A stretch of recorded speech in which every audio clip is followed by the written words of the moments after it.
दोस्तों, अनंत और अतीत के पहले भाग में आपने सुना कि अनंत के नए कमरे में वो अलमारी खुद ब खुद चली आई थी, जिसे देखकर अनंत डर जाते हैं। और उस खौफनाक अलमारी के वजह से ही अनंत ने पुराने कमरे को छोड़ा था। लेकिन वो अलमारी अनंत का पीछा नहीं छोड़ रही थी। अब अनंत को कुछ समझ नहीं आ रहा था कि वो क्या करे, कैसे उस अलमारी से दूर जाए, कैसे पीछा छुड़ाए उस अलमारी से। आखिर वो पुरानी अलमारी अनंत के पीछे क्यों पड़ी है? किसकी आत्मा है इस अलमारी के अंदर? तरह तरह के सवाल अनंत के भीतर आने लगे और अनंत फिर से तनाव भरी जिंदगी में शामिल हो गए थे। शायद इसी वजह से अनंत अब बहुत बीमार रहने लगे। अब अनंत उस अलमारी में कोई भी सामान नहीं रखते, फिर भी उन्हें अलमारी से बहुत डर लग रहा था। रात को नींद नहीं आती, घंटों तक उस अलमारी को एकटक देखते रहते। दूसरे ही दिन अनंत अपनी दवाई लाने मार्केट में गए। जब वो दवाई लेकर वापस लौट रहे थे तो उन्होंने उस आदमी को देखा जिससे उन्होंने ये अलमारी खरीदी थी। अनंत उस आदमी के पीछे गए और रोककर उस अलमारी के बारे में पूछने लगे। वो आदमी अनंत को देखकर थोड़ा सहम गया, लेकिन उसे वहां से भागने का कोई रास्ता नजर नहीं आया।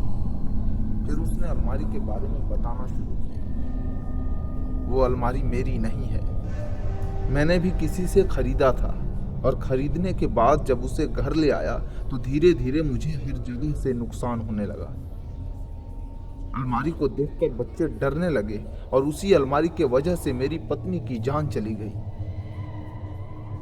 अनंत ये सब सुनकर और ज्यादा डर गए, लेकिन उन्हें अलमारी के बारे में जानना भी जरूरी था। इसलिए उन्होंने तुरंत पूछा कि अब अलमारी मेरे पीछे क्यों पड़ी है? इस शहर में आए मुझे 15 दिन हुए होंगे और मैंने किसी का कुछ बिगाड़ा भी नहीं है। फिर उसने बोला कि आपकी गलती बस इतनी है कि आपने उस अलमारी को अपने पास रखा है। इस अलमारी को जो भी व्यक्ति अपने साथ ले जाता है, अलमारी उसका पीछा नहीं छोड़ती।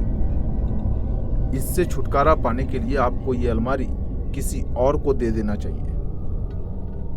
लेकिन अलमारी की कहानी बताए बिना लेकिन अनंत अब भी उसी सोच में पड़े थे कि अलमारी से कैसे छुटकारा पाया जाए। खुद से पीछा छुड़ाने के लिए वो किसी दूसरे को इस दलदल में फंसाना नहीं चाहते थे, लेकिन कर भी क्या सकते थे? उन्हें किसी दूसरे के हाथ में उस अलमारी को देना ही होता, और उन्होंने वैसा ही किया। एक ग्राहक ढूंढ के उन्होंने उस अलमारी को बेच दिया। अब ना ही अलमारी से डर होता और ना ही उनके सामान बिखरे होते। उन्हें इस बात का अफसोस जरूर होता कि खुद का पीछा छुड़ाने के लिए उन्हें अलमारी किसी और के पीछे छोड़ना पड़ा, और तब से ये प्रक्रिया आज तक चलती रही है। दोस्तों, कैसी लगी अनंत और अतीत की ये कहानी? अनंत को क्या करना चाहिए था उस वक्त? आप हमें अपनी प्रतिक्रिया कमेंट सेक्शन में ज़रूर बताएं। कहानी अच्छी लगी हो तो लाइक करें और अपने आसपास के लोगों तक शेयर भी ज़रूर करें। इसी तरह की अनोखी और भयावह कहानियों को सुनने के लिए बने रहें हमारे चैनल स्टोरी टीवी पर।